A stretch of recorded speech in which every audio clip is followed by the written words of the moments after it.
दोस्तों, अगर पूरे सिस्टम के खिलाफ एक महिला खड़ी हो जाए तो उसे शेरनी का नाम दिया जाता है। तो जाहिर सी बात है, बात तो होगी। अगर एक महिला को हराने के लिए दांतों तले उंगलियां दब जाए, पूरा जोर लग जाए, फिर भी उस महिला को टस से मस न कर पाए तो बात तो होगी। नमस्कार दोस्तों, मेरा नाम है प्रदीप चौहान। आज बात पश्चिम बंगाल की मुख्यमंत्री ममता बनर्जी की, जो फिर से एक बार बीजेपी के सामने विधानसभा चुनाव में सच में एक चट्टान बनकर खड़ी नजर आ रही है। यूं ही शेरनी नाम मुझे लगता है नहीं ममता बनर्जी को दिया गया। ममता बनर्जी साबित कर रही हैं कि ये नाम जो है वो उसका वो हक रखती है। ममता बनर्जी ने जिस तरह से अब की बार फिर से एक बार बीजेपी को नाको चने चबवा दिए हैं, वो काबिले तारीफ है। ममता बनर्जी की जो राजनीति है, वो राजनीति मुझे लगता है अपने आप में, अगर कोई राजनीति पढ़ते हैं, राजनीति के जो स्टूडेंट है, उनको ज़रूर पढ़ना चाहिए। ममता बनर्जी पूरे देश को ये सिखा रही हैं कि अगर एक पूरा सिस्टम, पूरा इकोसिस्टम आपके खिलाफ है और आपको कॉर्नर किया जा रहा है किले में, उसके बावजूद भी आप लड़ सकती हैं। न सिर्फ लड़ सकती हैं, जीत सकती हैं। तो उनसे वो चीज़ें सीखनी चाहिए। पार्टी को कैसे तैयार किया जाता है, एक स्ट्रांग बेस कैसे तैयार किया जाता है, लॉयल लीडरशिप कैसे तैयार की जाती है, ये ममता बनर्जी से सीखने की ज़रूरत है। और सोचिए, अगर यही सब क्वालिटीज़ कांग्रेस के अंदर आ जाए तो क्या होगा। आप देखिए, एसआईआर का मुद्दा हो या जो गवर्नर का मुद्दा हो या दूसरी चीज़ें हों, पश्चिम बंगाल को बहुत ज़बरदस्त तरीके से तंग किया गया है। एसआईआर के मुद्दे पर कौन सा मुख्यमंत्री आपने देखा कि एक मुख्यमंत्री सुप्रीम कोर्ट तक पहुंच गया, खुद दलील दे रहा है, खुद जो है वो जिरह कर रहा है? ममता बनर्जी थी। ममता बनर्जी सड़कों पर उतरने वाली एकमात्र नेता है इस पूरे देश में। मैं राहुल गांधी की बात नहीं कर रहा। राहुल गांधी की यात्रा को आप अलग रखिए, वो यात्रा अलग चीज़ होती है।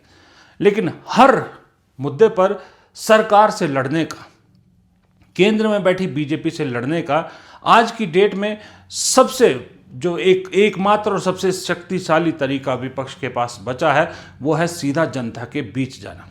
ये बात राहुल गांधी भी भारत जोड़ो यात्रा से कह रहे हैं लगातार कि उनका आइडिया ही यही था कि जब सब रास्ते बंद हो गए, संस्थान सरकार के हिसाब से काम कर रहे हैं, मीडिया सरकार के हिसाब से काम कर रही है, तो एक ही रास्ता बच जाता है विपक्ष के पास, सीधा पब्लिक के बीच जाए। राहुल गांधी ने वो यात्रा की। उसके बाद और कौन सा नेता ऐसा है कांग्रेस का, या राहुल गांधी भी लगातार पब्लिक में नहीं जाते हर चीज़ को लेकर, लेकिन ममता बनर्जी जानती है गवर्नर उनके साथ नहीं है, संस्थान उनके साथ नहीं है, एसआईआर के जरिए किन वोटों को निशाना बनाया गया वो अच्छी तरह से जानती है। इसलिए ममता बनर्जी की राजनीति, भले ही आज आप मॉडर्न युग कहें, 2026 की राजनीति कहें, लेकिन 90s की राजनीति आज भी कैसे कामयाब हो सकती है, ये ममता बनर्जी बता रही है। 90 के दशक में, 80 के दशक में हर नेता जो संघर्ष करना चाहता था, सत्ता के खिलाफ था, वो सड़क पर उतरता था। आज की राजनीति एसी रूम की हो गई है। ट्विटर पर लड़ाई लड़ी जाती है, ट्विटर के जरिए सरकार से सवाल पूछे जाते हैं, लेकिन एकमात्र ममता बनर्जी ऐसी नेता हैं, जब भी सरकार के खिलाफ कुछ मोर्चा खोलना होता है, वो सीधा सड़क पर उतर आती है, धरने देती हैं, पैदल मार्च करती हैं, गली मोहल्ला सड़क सब कुछ नापती है। ये राजनीति ममता बनर्जी की आज भी बीजेपी को भारी पड़ रही है। अभी आपको मालूम है कि चुनाव पूरे जोश में है पश्चिम बंगाल में, और बीजेपी हर हाल में साम दाम दंड भेद कुछ भी अपना लो, जीतना चाहती है बंगाल को। लेकिन सामने जो खड़ी है ना, उसे सही में आज की देश की राजनीति की शेरनी आप कह सकते हो। राजनीतिक तौर पर ममता बनर्जी शेरनी है, जो डट कर मुकाबला कर रही है इस पूरे सिस्टम का। ममता बनर्जी की जगह कोई और मुख्यमंत्री होता, कोई भी, शायद पस्त हो चुका होता। लेकिन ममता बनर्जी पिछले 12 साल से लगातार लड़ रही है और तरीका वही है। ममता बनर्जी जानती हैं कि उनकी ताकत क्या है और बीजेपी की कमजोरी क्या है। वो है सीधा जनता के बीच हर मुद्दे को डाल देना। छोटा मुद्दा हो, बड़ा मुद्दा हो, एसआईआर का मुद्दा हो, सरकार ना चलने देने का मुद्दा हो, डीजीपी का मुद्दा हो, कोई मुद्दा हो, जनता के बीच डाल दो, जनता डिसाइड करे। और फिर अगर बीजेपी हिंदू राष्ट्र, हिंदुत्व का कार्ड खेल सकती है, तो ममता बनर्जी इसके जवाब में जो है वो आत्मसम्मान की बात करते हैं। आत्मसम्मान का बंगाल की बेटी का कार्ड खेलती है और वो बखूबी चलता है, इस बार भी चलता नजर आ रहा है। बीजेपी को पूरी उम्मीद थी कि इस बार बंगाल में वो सेंधमारी कर पाएगी, लेकिन अब तक जो चीज़ें सामने आ रही है, ममता बनर्जी पहले से ज़्यादा मजबूत नजर आ रही हैं। और ममता बनर्जी अब तो खुलेआम ऐलान कर रही हैं कि देखना है जोर कितना बाजुए कातिल में है। कि हमारा दिल में तमन्ना है, का तमन्ना आज हमारा दिल में है। अरे यार कौन वाले है जो किस्सा बाजुए कतिल में है।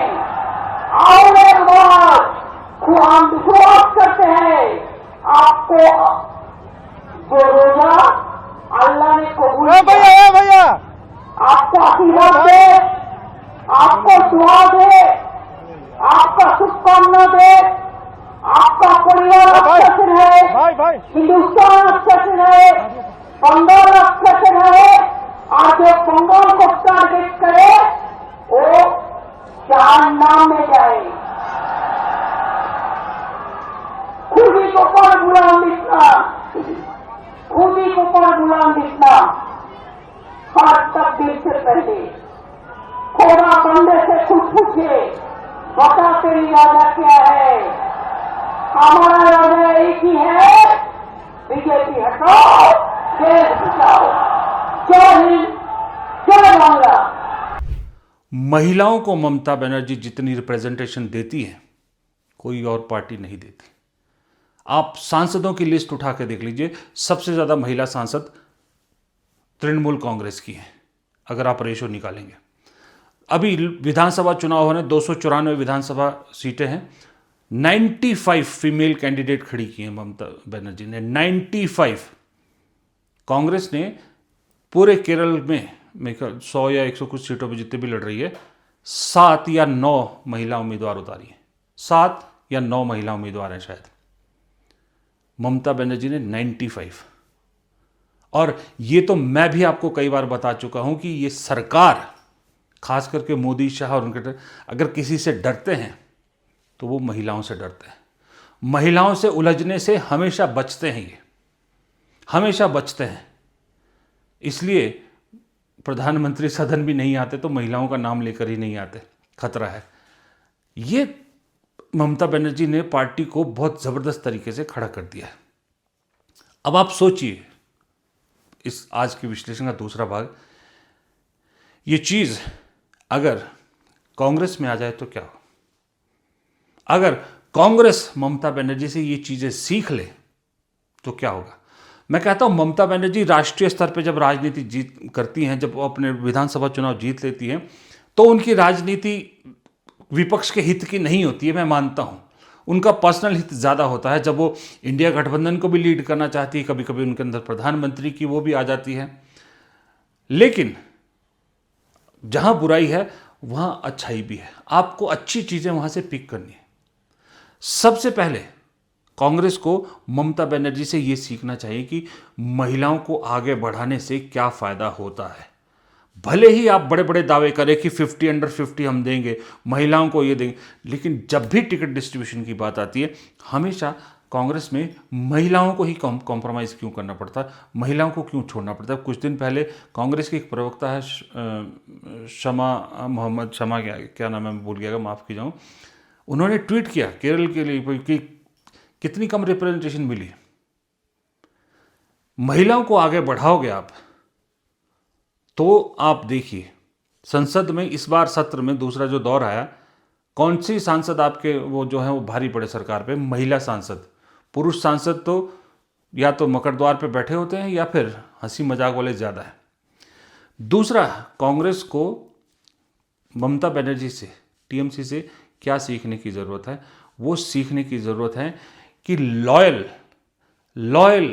नेता कैसे चुने जाते हैं, लॉयल रिप्रेजेंटेटिव कैसे चुने जाते हैं। आप विधानसभा चुनाव हो, लोकसभा चुनाव हो, यहां उम्मीदवार को छांटना बहुत ज़रूरी है। जो पार्टी की तरफ लॉयल हो, या विचारधारा की तरफ लॉयल हो, या राहुल गांधी की तरफ लॉयल हो, या गांधी परिवार की लॉयल हो, कहीं तो लॉयल हो, किसी की तरफ तो लॉयल हो। ये एक बहुत बड़ी कमजोरी है कांग्रेस की। अगर इसको ममता बनर्जी से सीख लेती है, अडॉप्ट कर लेती है, तो बहुत बड़ी समस्या कांग्रेस की दूर हो जाएगी। तीसरा, अच्छे वक्ता की बहुत कमी है। कहा जा रहा था इस बार राज्यसभा में ऐसे लोगों को ही भेजा जाएगा जो अच्छे वक्ता हों, लेकिन जो आए हैं वो मुझे कहीं से बहुत अच्छे वक्ता तो नज़र नहीं आए। सही में बात बताऊं आपको, राज्यसभा में अभी भी आवाज़ें मल्लिकार्जुन खड़गे, अभिषेक मनु सिंह भी, ये दो ही आवाज़ें जो हैं कांग्रेस की तरफ से मजबूत सुनाई जाती है। लोकसभा में भी 3 या 4 आवाज़ों के अलावा कोई बहुत मजबूत आवाज़ कांग्रेस की सुनाई नहीं देती है। तो इसलिए ज़रूरत है ऐसे लोगों को जो पार्टी की बात बड़े प्लेटफॉर्म पर ज़ोरदार तरीके से रखे। और सबसे बड़ी बात, कांग्रेस अगर ये सीख लेना ममता बनर्जी से या टीएमसी से, तो सच कह रहा हूँ कि कांग्रेस को बीजेपी को हराने में ज़्यादा वक्त नहीं लगेगा। कांग्रेस को एक तूफान बनने में कोई नहीं रोक पाएगा, और वो है जनता के बीच जाना। अकेला राहुल गांधी सब कुछ नहीं कर सकता, और दूसरी बात, करना भी नहीं चाहिए। राहुल गांधी को अगर आप मोदी के समान खड़ा करते हो तो उसे आप रोज सड़क पर नहीं उतार सकते, हर मुद्दे पर उनको सड़क पर नहीं उतार सकते।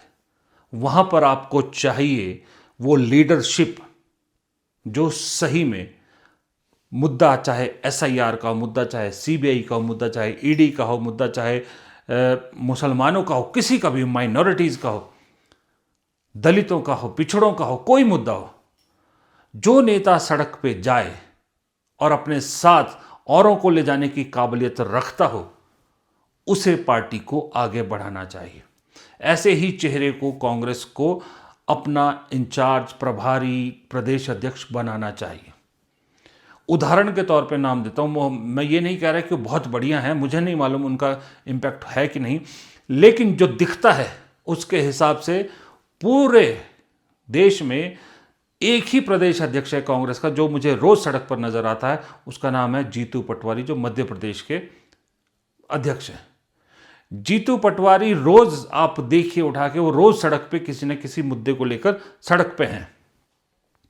अब इसका कांग्रेस पार्टी को कितना फायदा होता है या नहीं होता है मुझे नहीं मालूम, क्योंकि ये मैं जानता हूं कि जब विधानसभा चुनाव आएंगे तो फिर बहुत से दावेदार खड़े हो जाएंगे, फिर जीतू पटवारी की कमियां गिनवानी शुरू हो जाएंगी। लेकिन अभी जब पार्टी को खड़ा करने का वक्त है तो इस वक्त सिर्फ जीतू पटवारी नजर आ रहे हैं। ये कांग्रेस में बहुत बड़ी एक कमी है। ये अगर कांग्रेस सीख लेना, ये अपना लें, भाई किसी से भी चाहे आपका दुश्मनी क्यों ना हो, स्ट्रेटेजी अपनाने में तो कोई दिक्कत नहीं है ना।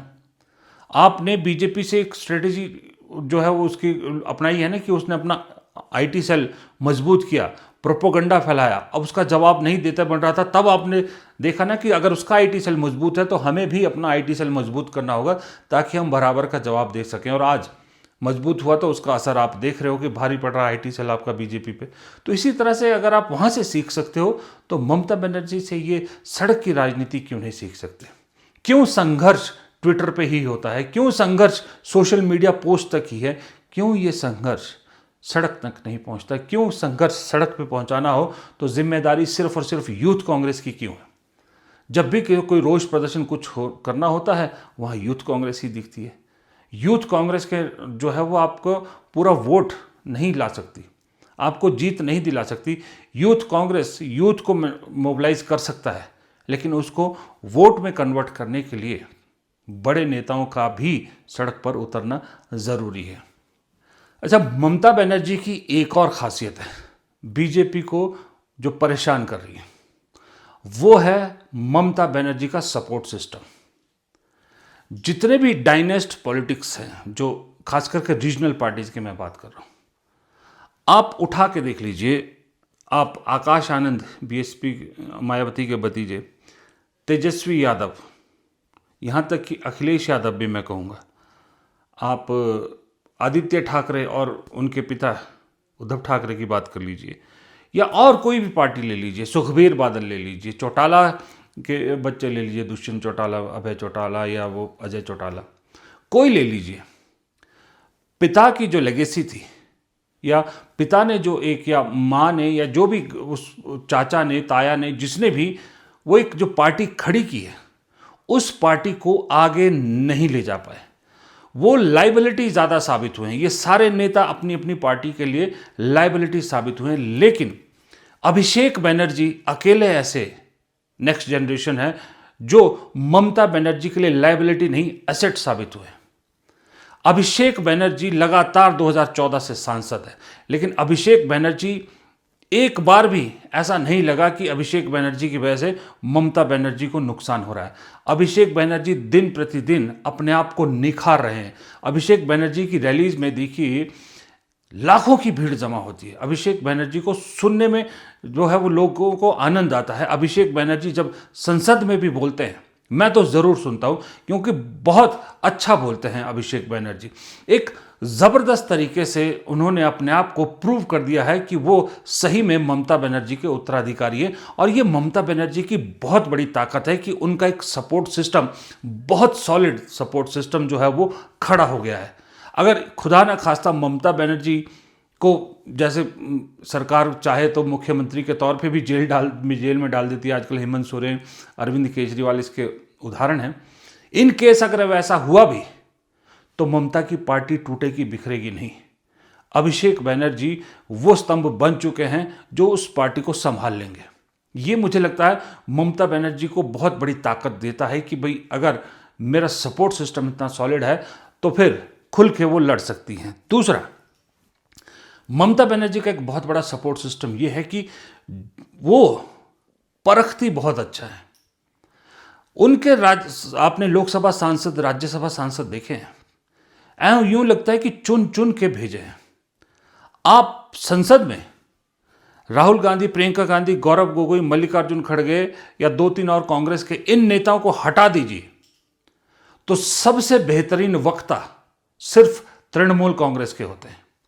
चाहे वो लोकसभा में हो, चाहे राज्यसभा में हो, चाहे डेरेक ओब्रायन हो, चाहे वो जितनी महिला सांसद है उनके, महुआ मोइत्रा और सयानी घोष और सारे, क्या जबरदस्त बोलते हैं संसद में। आप सुनिए, कभी आपको बहुत से नेताओं से ज्यादा उनकी बात सुनने में मजा आएगा। ये एक बहुत सॉलिड जो है वो प्लस पॉइंट है टीएमसी का, और बहुत सॉलिड ताकत है ममता बनर्जी की। वो सांसद ऐसे चुन के भेजती हैं जो उनकी आवाज़ सदन में बड़े दमदार तरीके से उठाती है। वरना सांसद तो आरजेडी के भी हैं, सांसद डीएमके के भी है, सांसद शिवसेना के भी है। कहाँ वो आवाज़ें उठाते, कहाँ सुनाई देती उनकी आवाज़ें? कहीं भी नहीं सुनाई देती। लेकिन दोनों सदनों में कांग्रेस के अलावा अगर किसी की आवाज़ सुनाई देती है वो टीएमसी के सांसद है। आम आदमी पार्टी से सिर्फ एक संजय सिंह सुनाई देते हैं, उसके अलावा और कोई नहीं सुनाई देता। लेकिन टीएमसी का राज्यसभा, लोकसभा, हर जगह सॉलिड प्रेजेंस है। और जब भी आप राज्य सदनों की कार्रवाई होती है बहुत इंटरेस्टिंग, और ऐसा नहीं है कि वो सिर्फ और सिर्फ पॉलिटिकल भाषण देते हैं। ममता बनर्जी के जितने सांसद हैं उनकी जो भाषा है ना वो भी बड़ी लच्छेदार है। वो जो एक अपील करती है, लोगों को छूती है ना, उस भाषा में बोलते हैं। ये एक बहुत बड़ी सॉलिड ताकत है ममता बनर्जी की कि उनकी बंगाल में रहते हुए आवाज़ दिल्ली में गूंजती है और उनके सांसद वो आवाज़ गूंजाते हैं, और बड़ी ईमानदारी से, लॉयल्टी। तीसरा फैक्टर जो ममता बनर्जी की ताकत है वो है लॉयल्टी। ममता बनर्जी के कितने नेता छोड़ के गए? शुवेंदु अधिकारी या उनको छोड़ दीजिए जो थे लालची, उसके बाद कितनी कोशिश कर ली पोच करने की ममता बनर्जी को। ममता बनर्जी की पार्टी को पोच उस कदर नहीं कर पाई बीजेपी जितना वो चाहती थी, क्योंकि ममता बनर्जी के सभी नेता लॉयल है, पार्टी की तरफ लॉयल है, ममता बनर्जी की तरफ लॉयल है। ये एक और बहुत बड़ी ताकत देता है नेता को जब आपके नेता लॉयल हो। आज की डेट में अगर आप कांग्रेस को देख लीजिए तो वहाँ सबसे बड़ी कमी अगर किस चीज़ की है तो वो लॉयल्टी की है। इसलिए सीखिए, ममता बनर्जी से कांग्रेस को कुछ सीख लेने की ज़रूरत है। बाकी तो फिर अपनी पार्टी का जो सिस्टम है उसको ठीक करने की ज़रूरत है। फिलहाल संडे के इस वीडियो में इतना ही। वीडियो पसंद आया तो लाइक कीजिएगा, शेयर कीजिएगा, कमेंट बॉक्स में अपनी राय ज़रूर दीजिएगा और चैनल को अगर आपने सब्सक्राइब नहीं किया प्लीज़ चैनल को सब्सक्राइब कीजिएगा। प्लीज़ रिक्वेस्ट है, वीडियोज़ को शेयर कीजिए, लाइक कीजिए, व्यूज़ बढ़ाइए, प्लीज़ सब्सक्राइबर बेस बढ़ाइए। नमस्कार।